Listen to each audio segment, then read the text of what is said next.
Hey, how's it going guys? Phil here, and this is a review for the Wyze Smart Lock Deadbolt and Keypad.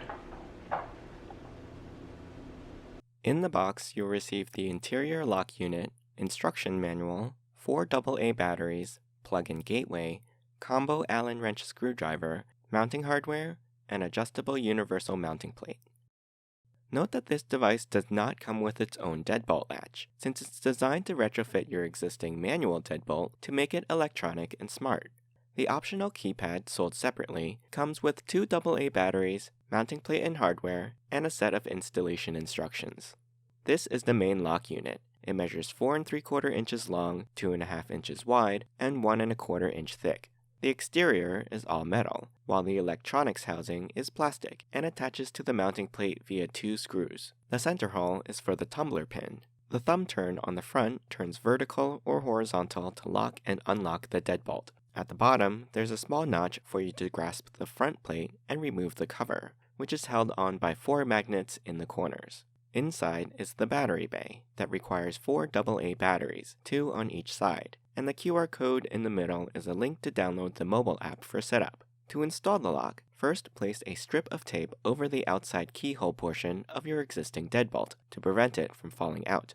Then remove the interior thumb latch on the inside of the door. Next, determine the size of the screws you'll need to secure the universal mounting plate based on the screws that you just removed, or simply reuse those screws if possible. I'll be using the included narrower set of screws. Place them through the adjustable mounting holes and secure them to the existing deadbolt. Before you fully tighten the screws, adjust the mounting plate to ensure that the tailpiece from the deadbolt is centered in the hole in the middle of the mounting plate.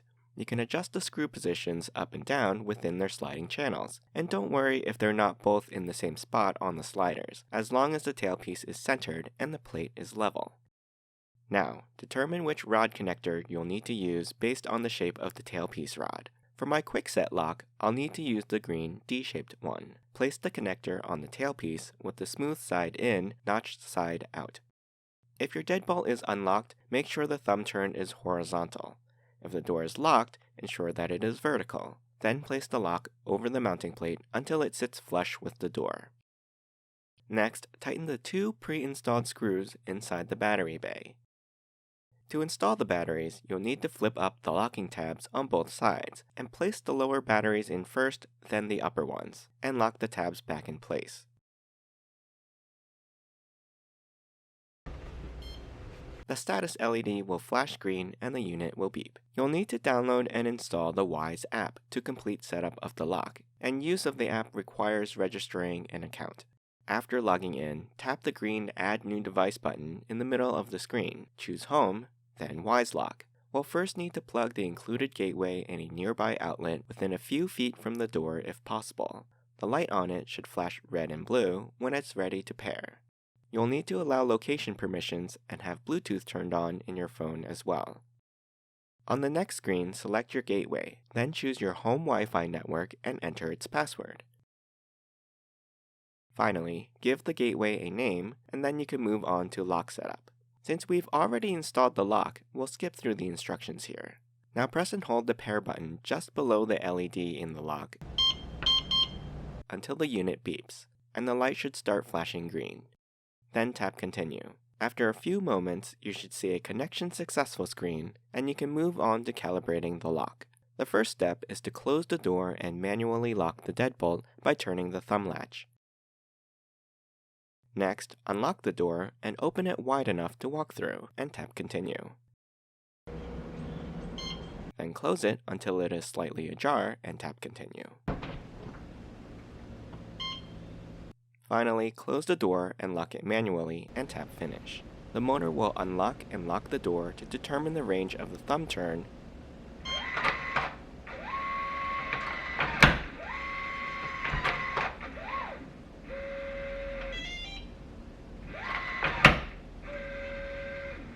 and after that's done, you'll choose a name for the lock, and I'll choose Front Door. Alright, at this point you can start using the smart lock. In the app, tap on the lock, and the icon at the top displays that my door is locked. If I tap on it, this unlocks the door.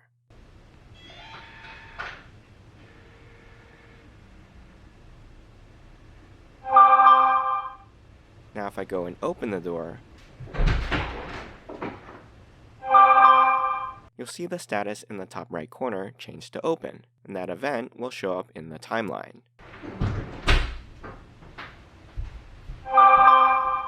The same is true when I close the door, and I can lock it remotely in the app by tapping the icon.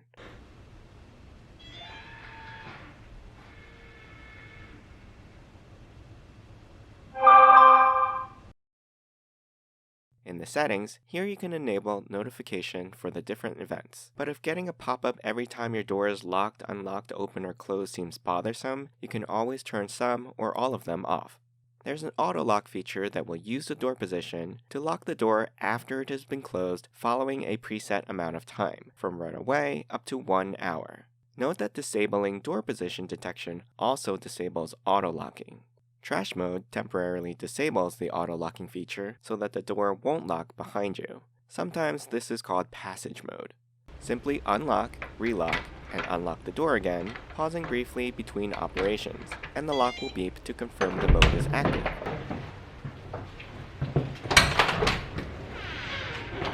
Locking the door again will exit this mode. But you can disable it altogether as well. There's an auto unlock setting that will unlock your door when you come home using a combination of your GPS location and Bluetooth on your phone when you're nearby the door. This is convenient for, say, if you go on a shopping trip and you come back with your hands full, you don't have to take any extra steps to unlock your door. It'll just know that you're there and be unlocked. Though if the door isn't opened within 10 minutes of auto unlocking, it will relock automatically. There are alarm settings you can set to let the lock audibly notify you of certain situations. For example, if the door gets jammed, or if the door is left open for more than a set amount of time from 1 to 60 minutes. As for third-party integrations, the lock works with Google Home, but also Amazon Alexa if you go to Account Settings and select Smart Integrations. Just link your accounts by signing in with your Amazon credentials, and once linked, you should see the smart lock in your Amazon Alexa app. To enable voice unlocking, go into its settings and enable Unlock by App and Unlock by Voice. You will need to set up a security pin for voice unlocking. Just note that you'll have to say this pin out loud every time you unlock the door by voice. Alexa, unlock front door. What's your voice code for front door? 1, 2, 3, 4. Unlocking. Hang on.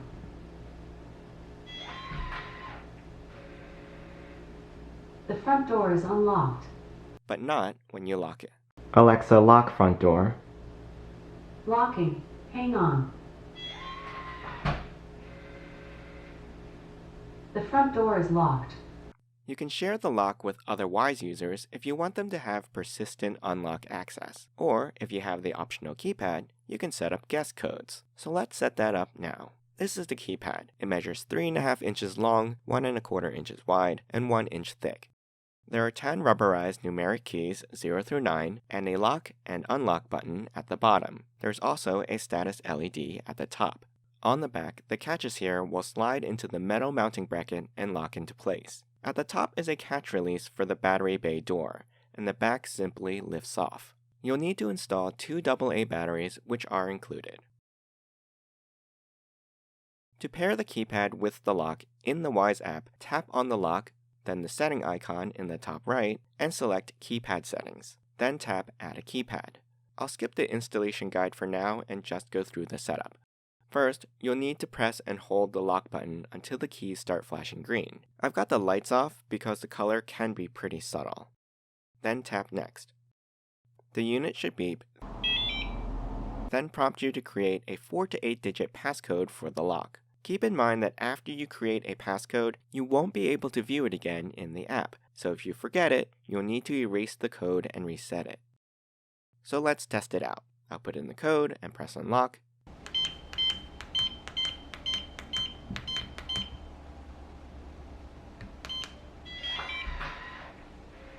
Okay, the door is unlocked. Now if I press the one-touch lock button,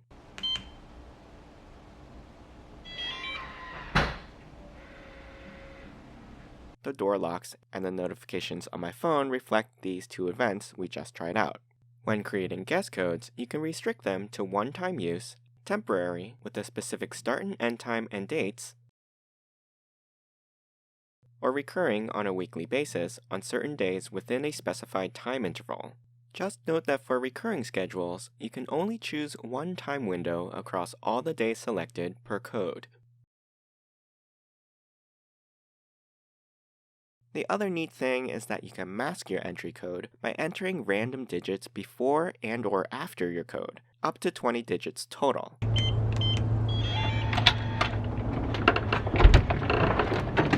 And the door will still unlock. This makes it harder for anyone watching to determine your real PIN number.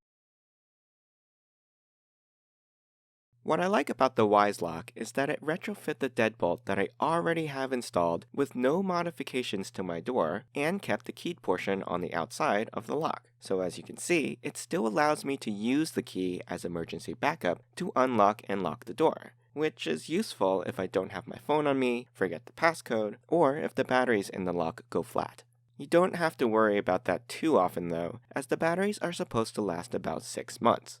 And you should receive notifications on your phone when they are running low. Overall, the Wyze Smart Lock took less than 20 minutes to install.